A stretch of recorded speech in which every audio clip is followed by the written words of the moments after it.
Enquanto a direita toma detergente e IP, a esquerda não para de trabalhar. Lula lança o programa Brasil contra o crime organizado.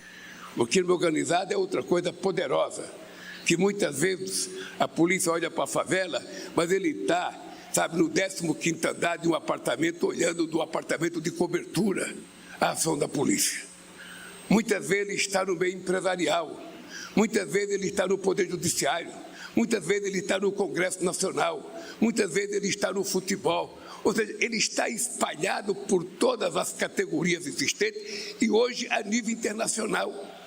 Eu disse ao presidente Trump, se você quiser combater o crime organizado de verdade, você tem que começar a entregar alguns nossos que estão morando em Miami. Alckmin fala sobre as armas. Quem tem que portar arma é a polícia, que é profissional. A arma é um perigo. A única política de segurança no mandato anterior era distribuir arma, liberar arma, liberar arma, liberar arma, liberar arma. E isso acaba na mão de bandido, acaba na mão do crime organizado.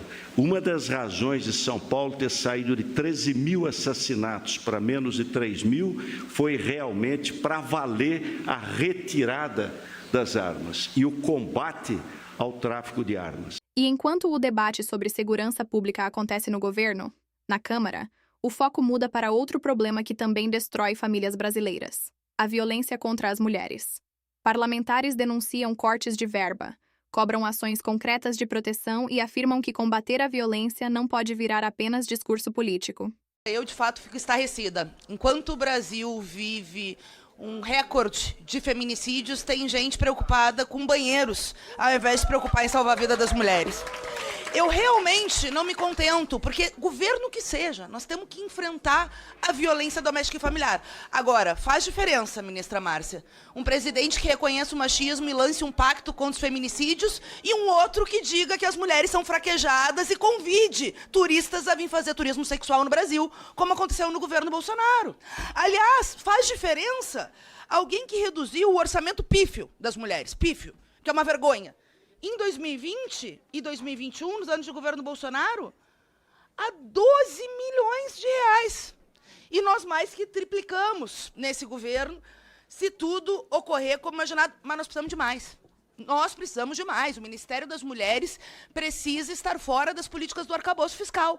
Só o que me indigna é a demagogia daqueles e daquelas que, durante o governo Bolsonaro, ficaram em silêncio quando reduziram a zero várias políticas para salvar a vida das mulheres. A Casa das Mulheres Brasileiras, que está parada no Rio Grande do Sul por demora do governo do Estado, ficou 6 anos parada porque o Temer paralisou políticas de expansão e porque o governo Bolsonaro também. E essa turma não cobrava. E nós queremos, sim, salvar a vida das mulheres agora. Só que aí vem para a comissão fazer transfobia, alguns e algumas. Vem para a comissão discutir banheiro e não vem para a comissão discutir um plano concreto de construção de casas da mulher brasileira, de construir um plano que obrigue, ou que pelo menos pressione os governadores a fazer a sua parte. O Estado de São Paulo, governado por essa gente, é um dos que tem maior recorde de feminicídio e que tem maior dificuldade para colocar as tornozeleiras. As tornozeleiras salvam a vida das mulheres. Eu tenho muito orgulho de ser autora dessa lei, uma das principais leis nessa legislatura para salvar a vida das mulheres. Porque vocês sabem, e eu sei que a nossa presidenta, deputada Sâmia, sabe, vocês sabem que das mulheres protegidas por tornozeleira, quantas estão vivas no Rio Grande do Sul? Todas! Todas! E aí, tem algumas que vêm para cá fazer, eu não vou dizer palhaçada, porque eu tenho muito respeito pelos palhaços, fazer a gente perder tempo ao invés de discutir políticas concretas para salvar a vida das mulheres. São os mesmos que não querem regulamentar as redes sociais onde circulou um caso de estupro, um vídeo de estupro de crianças de 7, 10 anos. Onde circulou, deputada Érica, um vídeo que ensinava a fazer o que fazer quando a mulher dizia não. E elas são contra regulamentar. São as mesmas que foram contra lá atrás. Discutir, eu peço 30 segundos para concluir, gênero nas escolas, que poderia estar ensinando meninos a não agredir e meninas a não aceitar. E elas tiraram do Plano Nacional de Educação.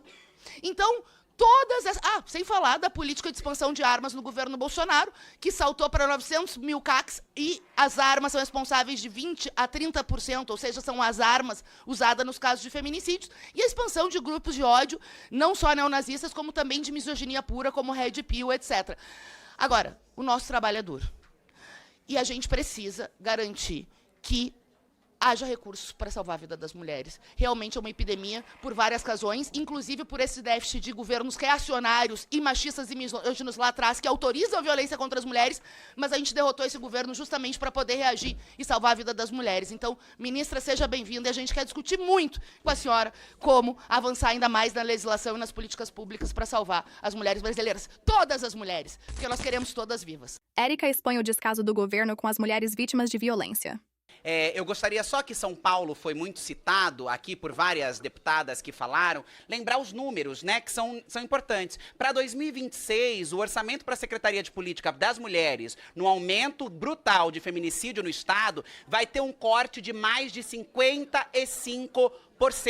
Já em 2026, anunciado pelo governador do estado em um dos países com maiores índices de feminicídio. Mas em 2025, o governo do estado de São Paulo, na figura do governador Tarcísio de Freitas, da quais muitas aqui dizem defender e apoiar, deixou de investir 70% do orçamento da Secretaria das Mulheres em políticas de proteção às mulheres. Nós temos um dado que eu não encontrei aqui, mas eu vou conseguir resgatar ele em breve, que se gastou mais com publicidades do governo do estado de São Paulo do que política com proteção às mulheres. Então, ficar querendo jogar essa brincadeirinha de batata quente, quente, quente, comigo não ficou, querendo colocar para debaixo do tapete as responsabilidades e as negligências dos governadores, não vão colar.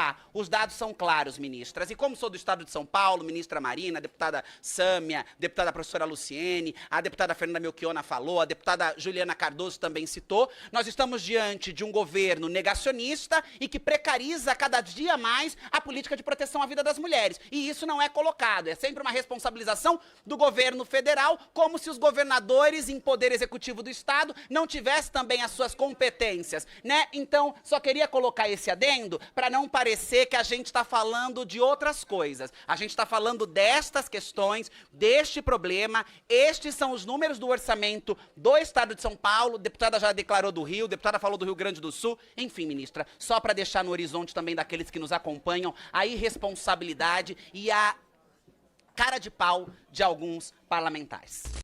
Que orgulho das pautas defendidas pela esquerda.